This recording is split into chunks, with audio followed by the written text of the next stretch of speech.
ने अलायना की बात का कोई जवाब नहीं दिया और सीधा बाहर निकल गया। उधर जब अभिनव मोंटी से मिलने निकल गया था, तब इधर अनन्या अपने घर में परेशान सी बैठी थी।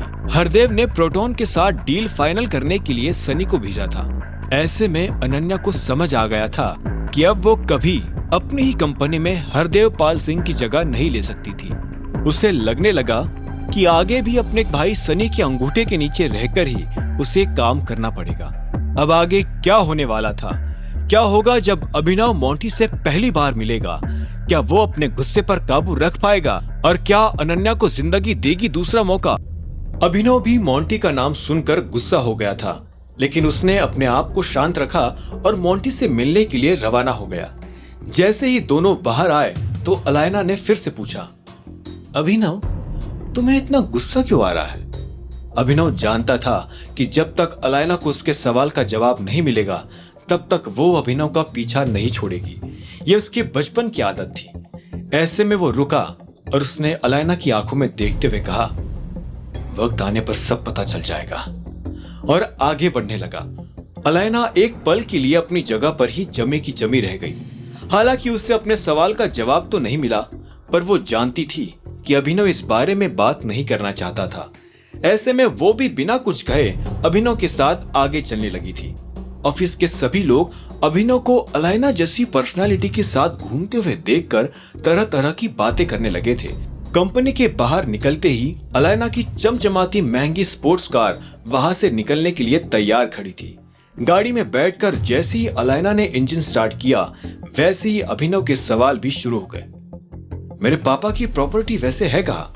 आसपास ही है या फिर कहीं दूर? काफी सारी लोकेशंस पर है, इंडिया में भी है और इंडिया के बाहर भी।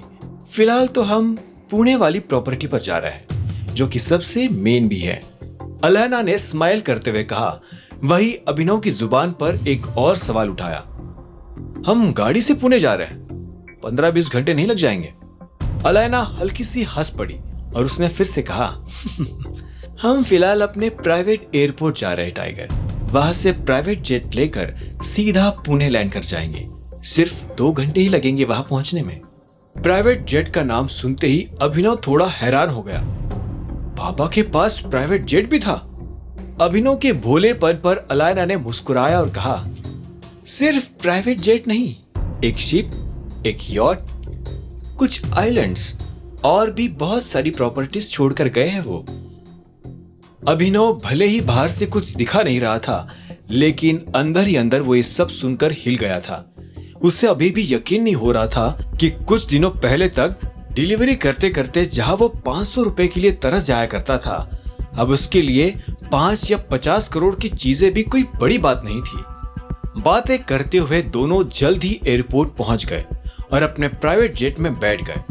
अभिनव ने देखा कि वो प्राइवेट जेट भी अपने आप में एक छोटा मोटा घर था, जहां पर सोफे लगे थे, एक किचन था, एक बार था और टीवी थी।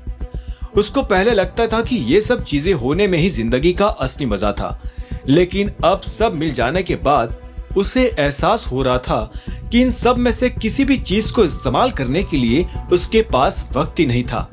कुछ और बातचीत के बाद कुछ ही घंटों में वो पुणे लैंड कर चुके थे। पुणे में उन्हें लेने के लिए एक और गाड़ी पहले से तैयार खड़ी थी। एयरपोर्ट से निकलकर और पुणे के बाजार की सड़कों से गुजरते हुए अब वो गाड़ी ऐसे रास्ते पर आ पहुंची थी जहां चारों ओर सिर्फ हरियाली ही हरियाली नजर आ रही थी।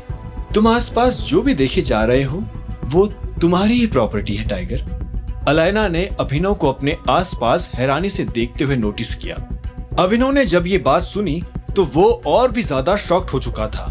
उसकी प्रॉपर्टी का वो गार्डन खत्म होने का नाम ही नहीं ले रहा था। लगभग 10 मिनटों तक और चलने के बाद ही वो गाड़ी एक ऐसी बिल्डिंग के सामने आकर रुकी जो किसी किले से कम नहीं थी। वो ये तो जान गया था कि टाइगर होने के नाते उसके हाथों में ताकत कितनी ज्यादा थी, लेकिन अब वो इस बात से भी वाकिफ हो गया था कि उसके पास संपत्ति भी कितनी अधिक थी। वो दोनों गाड़ी से उतरने ही वाले थे, लेकिन अभिनव ने अलायना को रोक लिया। अंधिता, अंदर क्या होने वाला है? हम मीटिंग में किसके बारे में बात करने वाले हैं? क्या आज सबको पता चल जाएगा कि मैं टाइगर हूँ? आगे की कहानी जानने के लिए देखें अगला एपिसोड सिर्फ पॉकेट एफएम के यूट्यूब चैनल पर। और द रिटर्न ऑफ टाइगर के सारे एपिसोड्स को सुनने के लिए डिस्क्रिप्शन में दी लिंक से डाउनलोड करें पॉकेट FM ऐप।